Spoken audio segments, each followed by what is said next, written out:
Welcome to The Bo and Luke Show, a podcast designed to inspire you to be better, know better, and do better. You can connect with The Bo and Luke Show on social media at The Bo and Luke Show or send us an email at fanfeedback@theboandlukeshow.com. Brought to you by Sound United. Without further ado, let's get after it.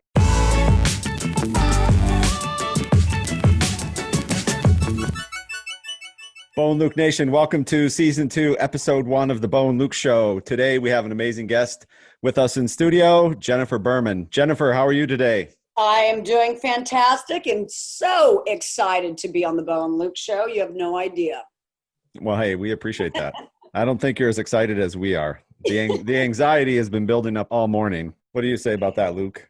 Oh my gosh, I couldn't wait. Like I could barely sleep. I had my clothes set out on the bed for this morning. You better have had a ton of Starbucks before we even start this. I'm just warning everybody, all your listeners, you're going to need coffee before you hear me go. I got mine right in my hand. Yeah, Cool. Me too. Absolutely. Been drinking coffee all morning just to get all hyped up and ready. Right. So Jen, tell us a little bit about yourself to kick this off. Well, I started in real estate probably over 2 decades ago. You know, when I was going through college, I did undergrad in 3 years. I went to Texas Tech University and my dad drove me there. And I said, where are all the buildings? Where's all the skyrise? He looks right and goes, this is the city. So I had to do that in like 3 years to get out of these tumbleweeds out in Texas. Yeah. It was amazing. But it was a lot of fun. So in any event, I was going to go to law school, and then I fell into getting a job, and I was a born salesman. So, you know, I owned a construction company, was, just selling windows and siding and everything else, and was too stupid to know that was 1,000% a man's job back then. I was the only female throughout the entire United States, and then I ended up being their third top salesperson. Oh, wow. So, yeah, sear siding and all that kind of stuff. So it was just real estate was in my blood. Got with a builder, sent out letters trying to get with real estate agents. No real estate agent wanted to hire somebody that wanted to be a real estate agent. It still stands true today. And just clawed my way up and worked hard the whole time, you know? Yeah. No, that's fantastic. You know, I don't even think there's that many women in siding and construction sales today. No, I haven't seen many. No, one time I was out in the hood, honey, out in Dallas, and I'll never forget. I'm out there, and a cop comes out. He goes, "What are you doing here?" And I said, "I'm on a sales call. I'm going in." He goes, "I don't even go out here." And he called my partner, gets him on the phone. I was like, "Are you out of your mind?" And my partner was like this old mafia guy named Pete from Chicago, right? Yeah. And he's like laughing, and I was just too stupid to know. But it just like dominated, though. It was. I had a ball. Yeah. So you go from construction sales to real estate agent to, make the leap to international consultant, real estate broker. I mean, it's pretty extraordinary. Well, it's going through everything. And, you know, I came on with a company called Top Producer Systems in the real estate industry. It's the top CRM. So when I started in the mid 90s, there was no technology at all. So here I am, like this snot-nosed kid right out of college. I'm like, this is the best thing since sliced bread. So, you know, too stupid again, not to know any difference. And I'm like getting like manhandled by these women out in these offices. Like, we hate this system. We've spent $1,000 and no technical support. Well, I was, coming out of Canada. I'm like, oh, okay. So I didn't realize, that technology wasn't there. Make a long story short, I ended up being one of the first technology speakers in the real estate industry. I helped IPO our company with a little company you guys may have heard of called Realtor.com. Oh, yeah. Absolutely. Yeah, so I go back way back in the day. Been building teams, building agents, since the late 90s, mid 90s. So that's where I then ended up at, in Beverly Hills in 1998, and it ended up taking over Rick Hilton's company and Jeff Hyland's company called Hilton and Hyland, number one real estate office in the world. So I was a GM for that, and got into TV in about 2005 when we started the $1 Million Listing TV show. So, the original cast and all that, those are my boys, those are my babies. And as the franchise grew, I ended up, taking some of the I call them my kids, by the way, you guys. So they're not my children, but they're, I call them my kids, all my agents. I don't care if you're 7 years old, they're my kids. But I, on the $1 Million Listing franchise, took a lot of those guys and represented them and started TV. And then that's where the last one I did was with Aaron Kerman on CNBC. And that's where I'm on now, Listing Impossible. Yeah, that's a great show, by the way. I love it. So Luke and I were talking yesterday, and what's intriguing, you just mentioned it, Jen, that you got to Beverly Hills in 1999. What was it that got you there? Like what drew you there? Was it an individual? Was it a desire yourself? What got you out there to start? Well, I had actually lived there as a kid. So my grandparents were there, and there had been a book. My grandfather was in that book, The LA Bubble. So I have roots back there, but Daddy was from Washington D.C., more the East Coast, and I had been running nationwide in being a speaker throughout the country. And I was doing that for about 6 years strong. And our company was based in Vancouver, Canada. So I had to spend, several weeks every month up there. And then I'm traveling throughout the country. Well, my back went out as a result of all of that from the heavy traveling. And back then there were no rolly bags. So I'm walking through like high heels and a bag, and I'll never forget an orthopedic surgeon looked at me and said, "Honey, you're shrinking." I said, "Oh, child, hold the phones. I can't shrink anymore. I may sound like I'm 8 feet tall, but I'm like 2 feet to a duck." So, I was like, "Ooh, that was it." So they said, "Listen, Berman, we need you." I'm called the cleaner in the industry. I fire people. Oh yeah, I fire people. Help them self-discover. Build people up, but also let people go and do all that. So they needed help in Los Angeles and Hawaii. So I'm like I don't know. I'm like, okay, Hawaii, Los Angeles, let's rock and roll. Have bag will travel. So I got there and in 2003, I guess one of the guys, that headed up a major corporation said the only person that could do this in Beverly Hills would be you. So he created that position for me. And that's it. Just went from there. Incredible. Luke, what she just described is positive mindset. Jen, you say yes. Sounds like you say yes. An opportunity presents, sounds right. You're all in. That's what it sounds like to me. Yeah, you take a chance, man. Yeah. Every single time when I would lead, I had an office of 200 agents when the market crashed. Keller Williams, I was a team leader. And, the first thing I asked him when I got there was, please read the book by John Maxwell, Fail Forward, and allow me to fail forward, because we're always going to make mistakes in life. And we do the best that we can with the information that we have at that time. 100% agree.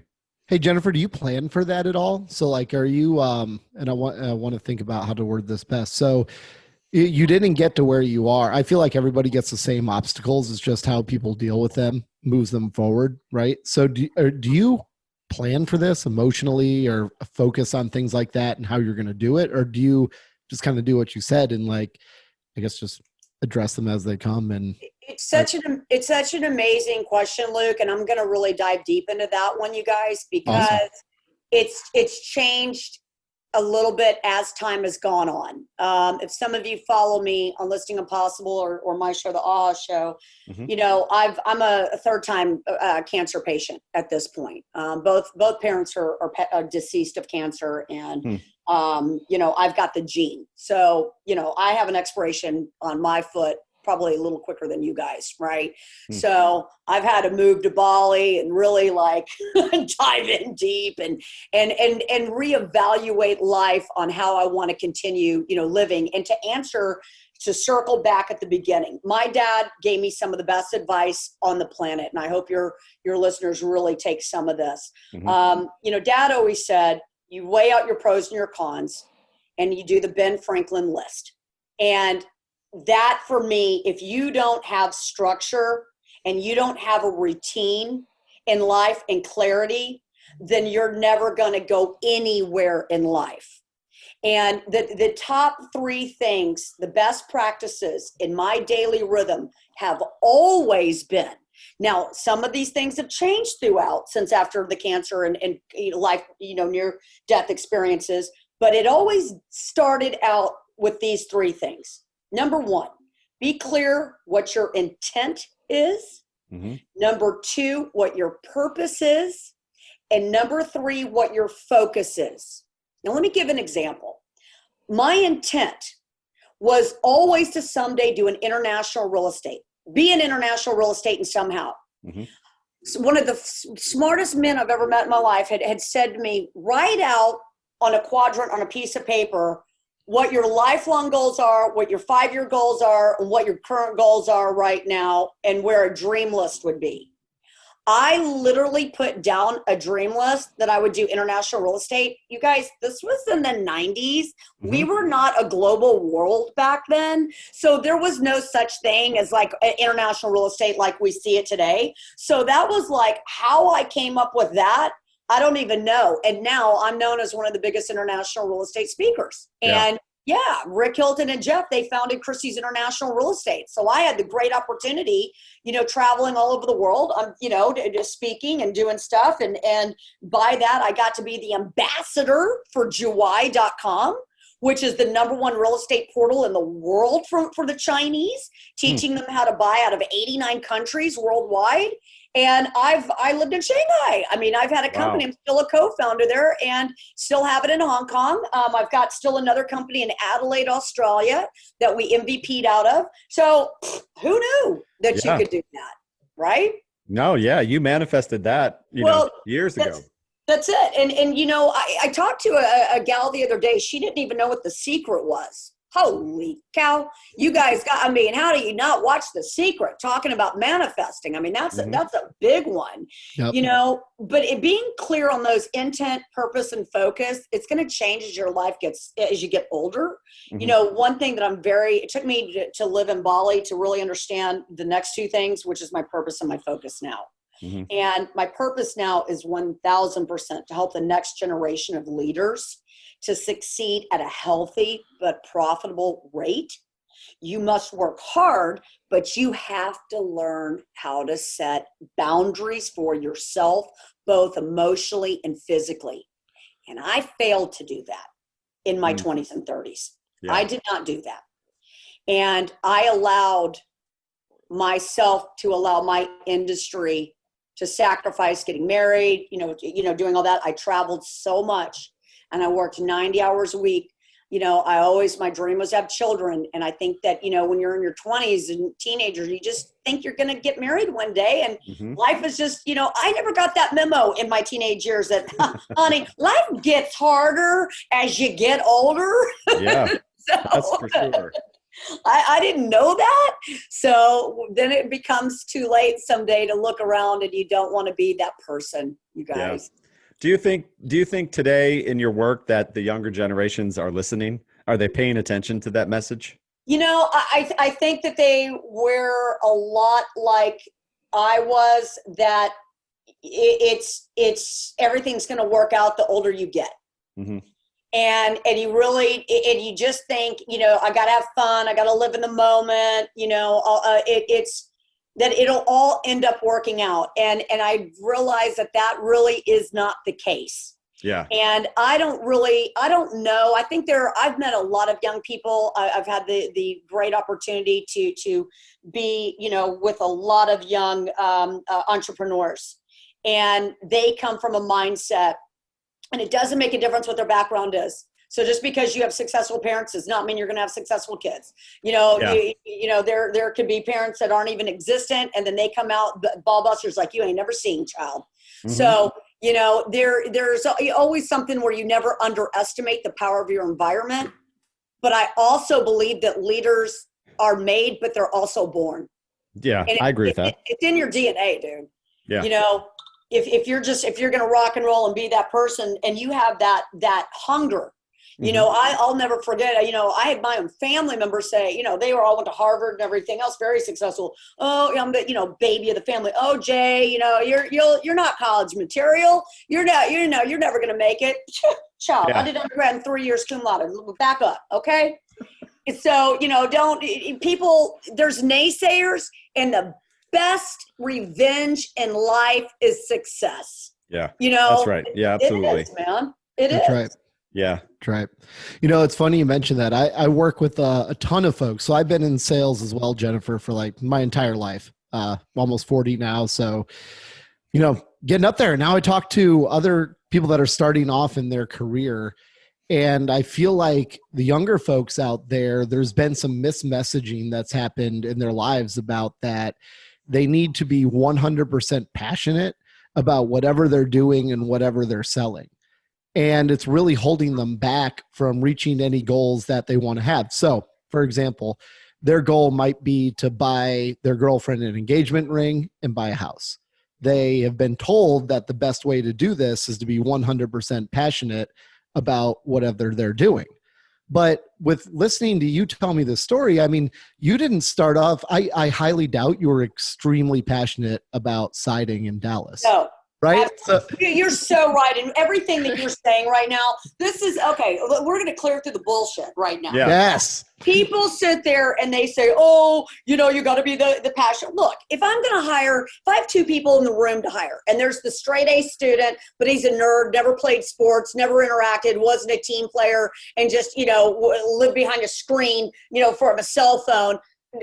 I don't give a shit, you know, how much, you know, you got straight A's. That's not the person I want. I'd rather have the kid that made C's, but was on the football team, has a ton of friends, you know, was in all these different organizations. That's a passion for life. Yeah. Okay. It doesn't necessarily mean you have to be passionate about real estate and all that. Dude, I was hired. I'll never forget. I was doing a title. I didn't even know what the F title was. I'm like, Beverly Hills, making money. This is what you can do. I'm passionate about that. Yes. So you see what I'm saying? So show me like in 5 years, show me in the next couple of years what I need to be excited about today. And then I will work towards that goal. Now, here's the tip, you guys, on how do you make that alive? If I were in my 20s, oh my God, you guys, if you're in your 20s, write this stuff down right now. I'm telling you, if I could go back and do these things, I would journal. I would journal and sit there, because you're going to take these journals 10 years from now and look back and go, holy shit, that's what I said. That's what I was feeling. I mean, it's trippy, dude. I saved that piece of paper when I was 26 years old, of that quadrant of what I want to do right now, what I want to do in 5 years, what I want to do in the future, and then that dream list. Mm-hmm. Who freaking knew? And I did it in like child colors, like purple and blues and inks. Go to the Rite Aid, Walgreens, wherever it is. Go get those billboard things. You know, those white things, the construction paper things, big one. Write down your Ben Franklin if you're in a job situation, or you're in college and you don't know what to study, you don't know what to do. You know, don't ever forget, if you're in college right now and you're getting through and you don't know what it is that you want to like focus on, dude, it's fine. The whole point of going through college is making a commitment and seeing it through. It's not learning what statistics are. Dude, don't ask me about shit like that right now today. I don't remember what I did. I don't know. I was hungover during that class. But listen, if you knew exactly what your goals that you want to be 5-10 years and how you want to feel and the kind of money you want to make, it doesn't matter what you're selling, Luke. It doesn't make a difference. Right. You're going to make it happen. But without that clarity in those boards to see that focus, and I'll tell you what, this is the biggest thing you guys have ever learned in life. Your diet is everything. Mm.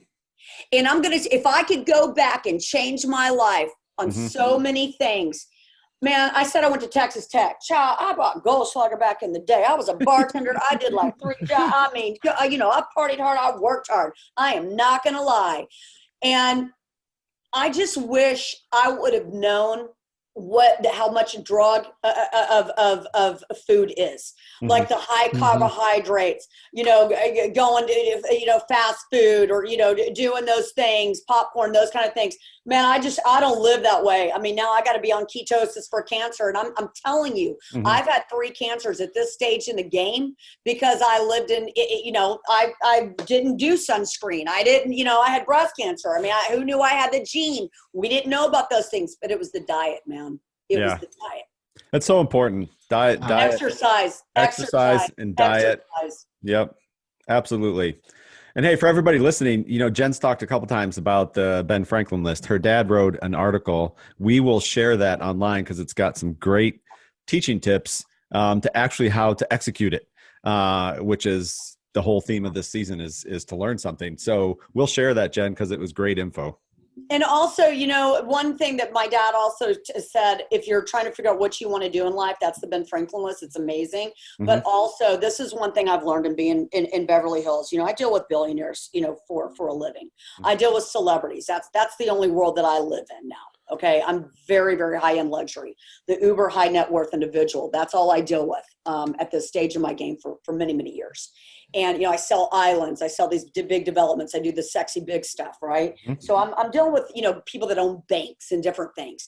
And one thing that I've learned, if it sounds too good to be true, it is. And if it comes too easy, then you bet your tail it is not worth having. Hmm.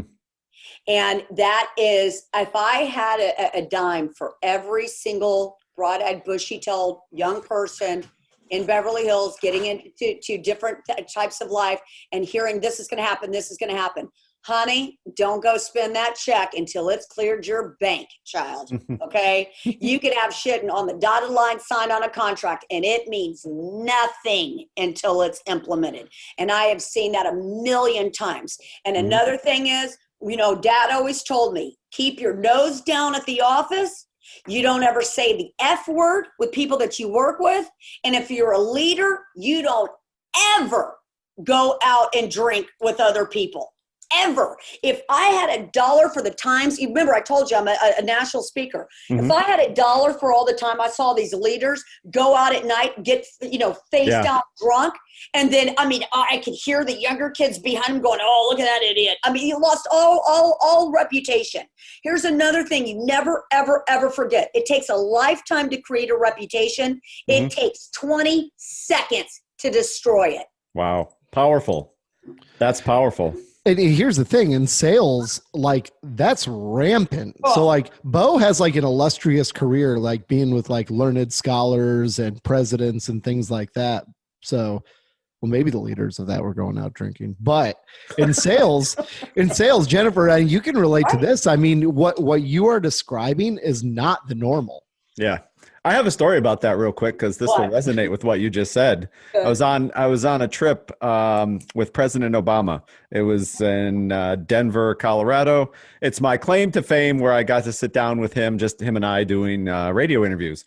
But during the week leading up to the president arriving, his staff, the White House staff who was kind of leading the trip, we were having our end of day meeting, and they asked. So there's myself, I'm leading the comms side, and you got the Secret Service for the security side. And they asked the team at the end of our meeting, hey, we're going to go bowling tonight and have some drinks. You guys want to go? And I remember very clearly, we looked at each other, myself and the Secret Service lead, and we were really taken aback because we knew, literally, Jen, based on what you just said, that's just not what you do. Nope. And the Secret Service agent looked at him and said, we can't. We have guns to clean. So, kind of being sarcastic without saying, that's not right. It was funny in the moment, but it resonated with what you just said because you can't do that stuff.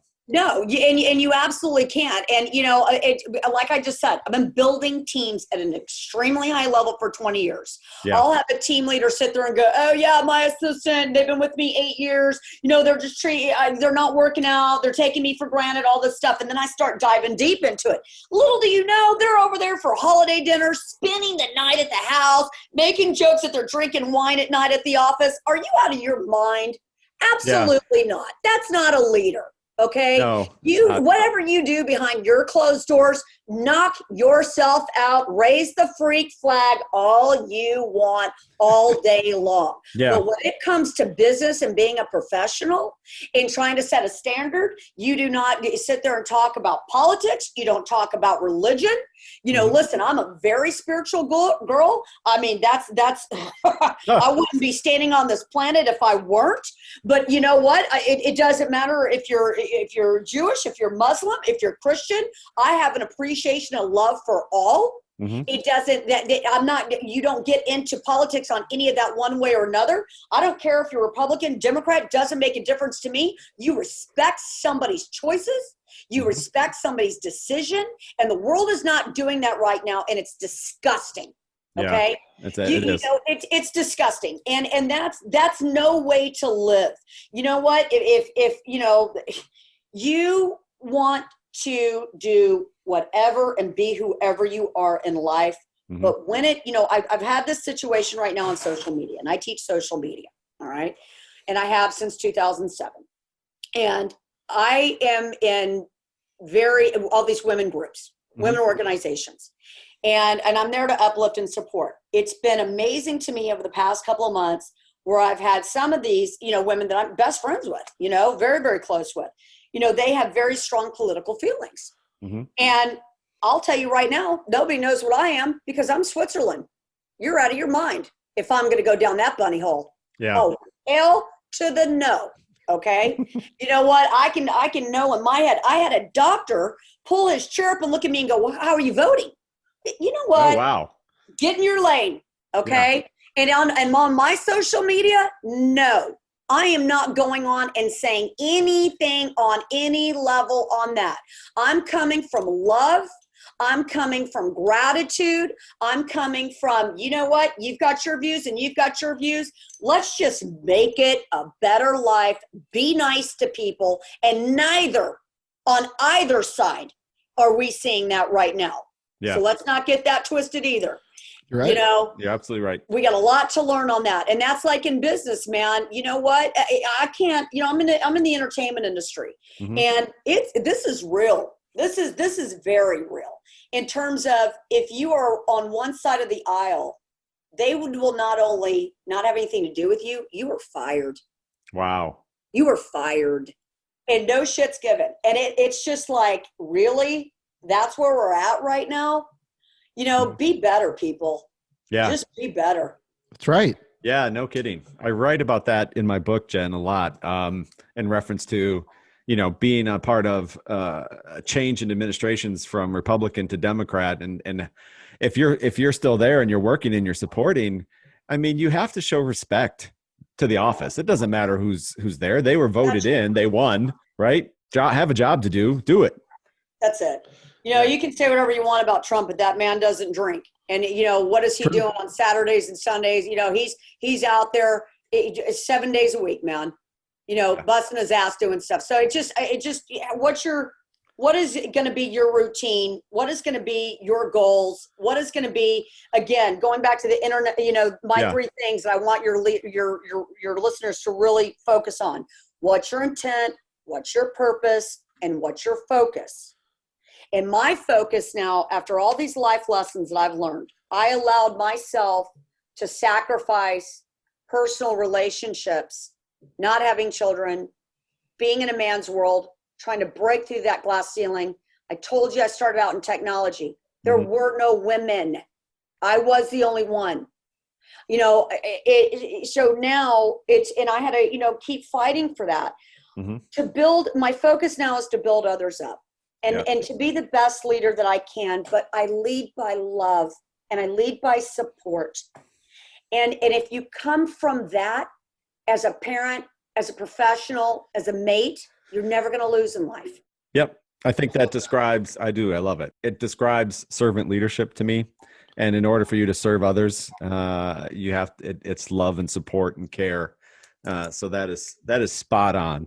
And I think that also lends to what you said earlier, Jen, about there's a certain part of leadership that's born, that's inside of you that really can't be taught, you know. And I think sometimes love is that. If you don't know how to love, it's going to be very difficult for you to lead others in any type of impactful way. It is. And, you know, my daddy was a lieutenant colonel in the Air Force. Okay. So we moved around all the time. And I tell you, this goes to, you asked me a question earlier about, you know, the kids today and do they think that way or what? You know, I'm going to be hardcore here, but this is the honest to God truth. I think that right now there's too many people out there that don't show respect. And that's respect for your fellow human, to have humanity. I listen. I never ever listen to just CNN or Fox News. I listen to everything and the BBC because I want to hear what everybody's saying. And the lack of respect that I see from a lot of the younger generations that are coming up, let me tell you something. You know, I'm very much in with the police departments. Very, very much. Okay. I support and I back the blue like you would not believe. I actually, on the videos for the Beverly Hills Police Department to teach the cadets how to work with the citizens of Beverly Hills. Okay. Yeah. So it's, you know, I was watching something, believe it or not, on TikTok. Okay. I can't make this up. I'm sorry, but I love me some Kevin Udi. I love me the girl cop. I love me my Market Mattis. I love watching all these police and, you know, the Scott Handy and his gorgeous wife and, you know, JT and his gorgeous wife, all these people that are inspirational. And one of the things, you know, that I think it was the girl cop on TikTok, she said, they get calls out and the mother will call out and say, we're going to send I want you to tell my 4-year-old that if he doesn't eat his dinner, that you're going to take him to jail. Yo, are you serious? Yeah. Okay, wait, what are you doing, parents, to put the fear of the police into a child's head? That's not what it is. And another thing is, if I ever talked back to my dad or said like a curse word to him, let me tell you something. I did it one time, honey, and one time only. And I was 13 years of age, and that's when the hormones were kicking in. Daddy always said, when you got a girl, you lock her up at 13 to 21 because those hormones kick in. Wow. And I said, I had 5 brothers. I said the F word one time to my dad when I was 13 years old. He knocked me so damn hard, my clothes were out of style when I woke up. Let me tell you something. I never said anything like that again. And it's respect to be too damn scared to do anything against leadership. Yeah. That fell over into my professional life and how I lead. In terms of, if you respect someone, there's always that element of fear. You come from the military, Bo. Yep.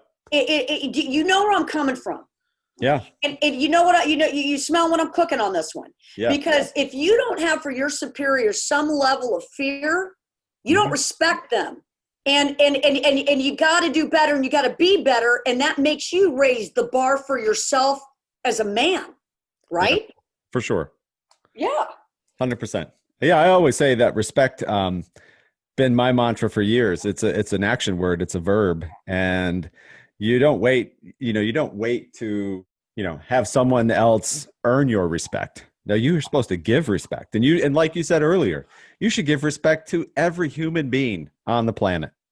Your fellow human, your fellow man, woman, child, they all deserve your respect. And you can set boundaries, you guys. I mean, sure. if somebody, look, you're having a conversation with somebody and, it's not what your beliefs are. It could be religion or it could be politics. You could just say, hey, you know what? I respect you 100%, but that's not okay with me. Right. I don't want to have that conversation.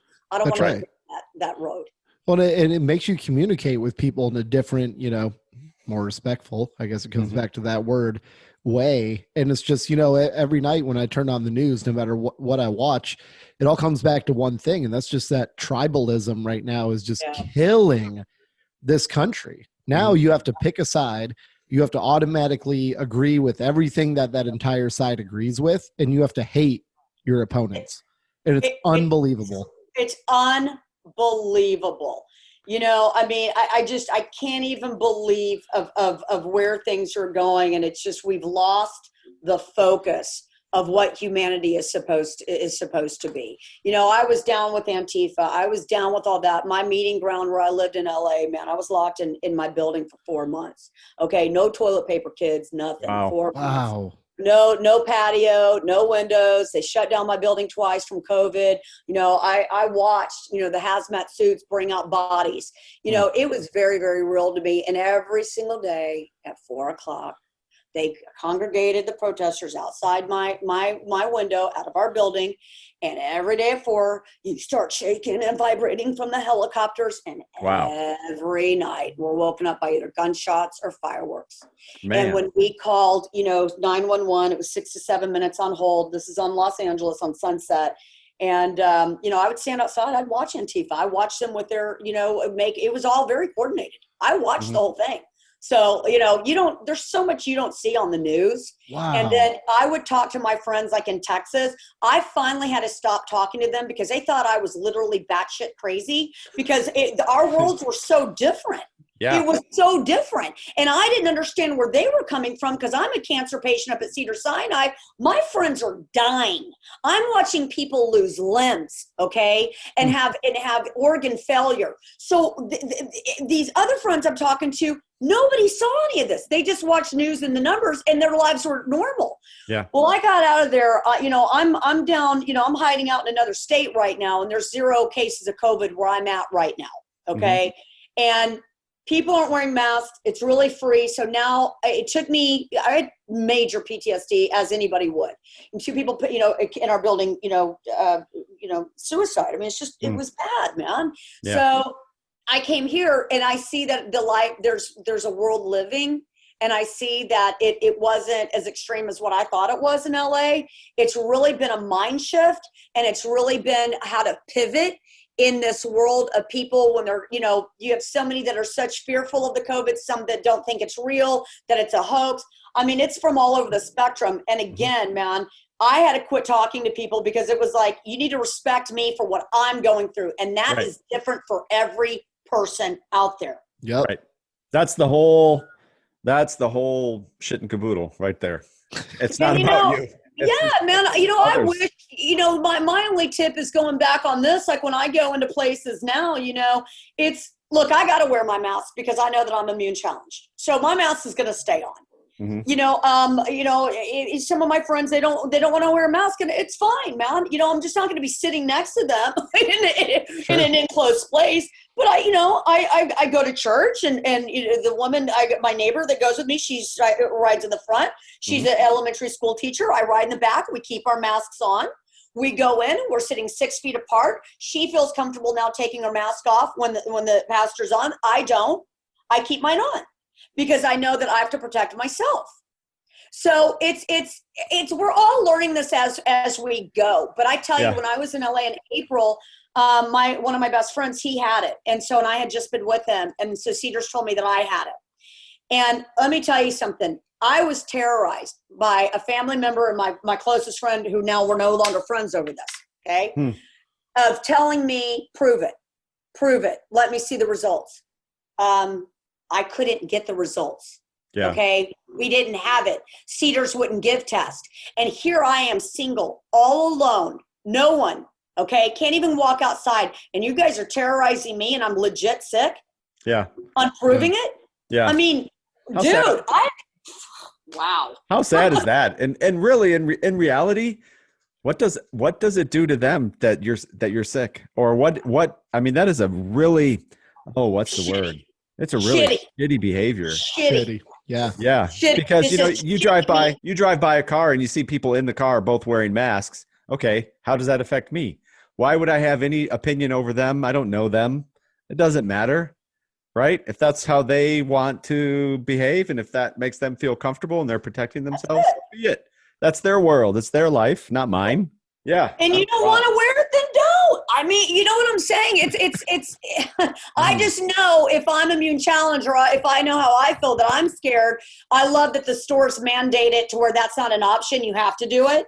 So that's, then you have a choice. If you decide to go to dinner or you decide to go do something, then that can be your choice. Right. Right. But, I guess it's so trippy because, when I'm living in LA, the question the homeless took over where I was, man. It was dangerous. I had to save a woman one morning at 7 a.m. He was about to beat the crap out. Man, it was no joke, dude. Okay. Wow. Man. So yeah, it was, listen, this was, you got guys that own pit bulls that are arranging to go out when they take the dogs outside. I stepped in human feces one more time. I was going to shoot myself. Okay. Like it was just next level. Right. But the bottom line is my question to you was, none of the homeless people had gloves on, had disinfectant, masks on. Why in LA did those tent cities not get a COVID and all taken out in one fell swoop, if that's the case? I mean, do you understand what I'm saying? There's so many trippy things to this virus. And I'm not going to go and I don't know. No, I'm not even pretending that I am. But, I've seen it on both spectrums. Yeah. Where nothing has happened, but then everybody that I knew had it in LA, and then most were fine, but I have a lot of friends that died. Yeah. Yeah, it's amazing. Like out here in the South, the safest place to hide from COVID is apparently Walmart, because there's not been one case at Walmart, even though that's where everybody is. I can't believe you just said that. Let me explain something. I went into my first Walmart. I thought I died and went to heaven. I literally squeal in Walmart looking at the prices and scare people. They all laugh at me now because I'm so excited. You cannot get me out of the Walmart. I freaking love the Walmart. So but yeah, man, it's at least my experience is that people are safe in there. They're considerate. They're respectful. Nobody's on top of you. And they go in and it seems to be fine. Yeah. Yeah. No, it does. Kind of goes back to the, there's so much information out there and none of it adds up. So you got to make a decision for yourself. And when you're making a decision for yourself, just think about being respectful and empathy, practice empathy toward others, and we'll all be good. I'd like to share, a few things that have changed my life. And it took me, you guys, to go to Bali to learn what I'm about to say. And, I look at the last time when I had breast cancer, I'd have the double mastectomy, the whole, full hysterectomy, the whole 9 yards. I've had a lot of surgeries, man, about 8 just in the past couple of years, and a lot of treatment and doing it all by myself. Nobody to help me. The worst case, when I'd go into surgeries, who the hell was going to pick me up and take me home? Okay. Yeah. Wow. So it was tough. And I think that here's the one thing that got me through it. And if I could go back to my younger self, this is what I would have told them. Get the book, Power of Now by Eckhart Tolle. I had it years ago. And then I started to listen to Oprah Winfrey's Super Soul Sundays. Mm-hmm. It's on YouTube. It's free. It doesn't cost you anything. Mm-hmm. She said her number one book was that she gave to all of her friends, and it was in every room of her house, was Power of Now by Eckhart Tolle. She does a series on YouTube where she's interviewing him. And I had read that book years before I ever got sick or anything. Well, when I went back after I had major life challenges and I reread it, I then understood why you have to live in the now. And why, if I could go back, I don't care if you're male or female, do yoga.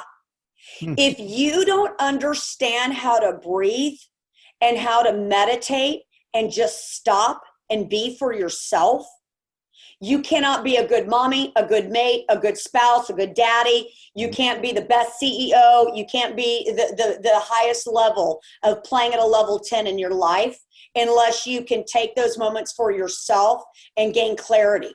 Mm-hmm. I was always a runner and a hiker. I like to be outside. And I think that I can cure healthcare when I'm running. Does anybody else feel that way? Yeah, of course. So you write things down in notes as you run or as you work out and ingrain those purities. But, also Oprah Winfrey Super Soul Sunday, she did an interview with Tom Brady. And I love that one. And, I hope your listeners will get the biggest man that ever changed my life that I listened to. And I was fortunate enough to meet years and years ago. His name is John Maxwell. Mm-hmm. He's the big coach and leader to some of the most powerful people worldwide. And that's the book I mentioned, Fail Forward. And of course, he's got, a series of books that changed my life. But he has a series for teenage kids. And if I were a mommy and daddy, I would go to John Maxwell on his website, and I would look and find those and have my kids read those. And I'll never forget, if you have a child that's graduating high school right now, my daddy, when I graduated college, he gave it to me. Dr. Seuss, The Places You Will Go. Daddy died 8 years ago, and I wasn't expecting it.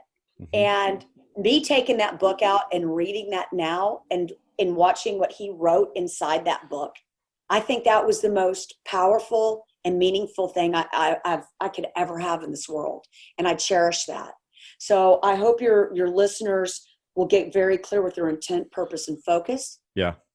write on these big billboards and keep these journals and go back as your life changes. You'll go through divorces, you'll go through children's, you're going to go through death, you're going to go through, possibly being fired, laid off. Everything under the sun is going to happen because, kid, that's life. And it's not, if you don't fail on your face, you can't have character, know how to love and how to be a leader, because it's all about learning how to rise like a phoenix. And guess what? In my industry, there's crying in real estate, kid. So when the day gets tough, it's okay. Get in bed, get in fetal position, and just shut everything down, because guess what? Next morning when you wake up, that's why it's called the present, because you got a gift that day to get your butt up out of bed and just try and do better the next day. It's all we can do. Amen. Damn, Jennifer. I think that's a wrap. Jen, you said that perfectly. Wow. Well, Luke, I just love you guys so much. And I hope your listeners do follow you guys on social media as I do. And I want to congratulate you on the grandbaby you just had. Thank you. Well, and just you guys are both inspiration to know for the younger generation, and use your platform on how to be and how to come from love and how to take care of yourself emotionally and physically. And let's make a better world for all of us. Sure do love you guys. Thank you, Jen. It's been amazing. We appreciate you. Yeah, this is incredible. What a way to start off season 2. Good Lord. Yeah. It's gonna set us off. Thanks, Jen. Yeah. It's been great. So much. Enjoy the rest of your day. Love and blessings to all. Anybody who wants to contact me for any further information, just get me on social media, Jennifer Berman, and I'd love to do it. Love to help any of your listeners out anytime. Love you, boys. Thank you for all that you do for all of us. Cool. Thanks. Thanks so much.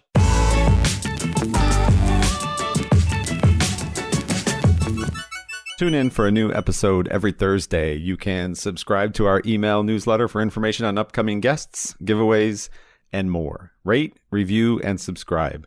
Thank you to our sponsor, Sound United, for quality broadcast audio throughout Season 2.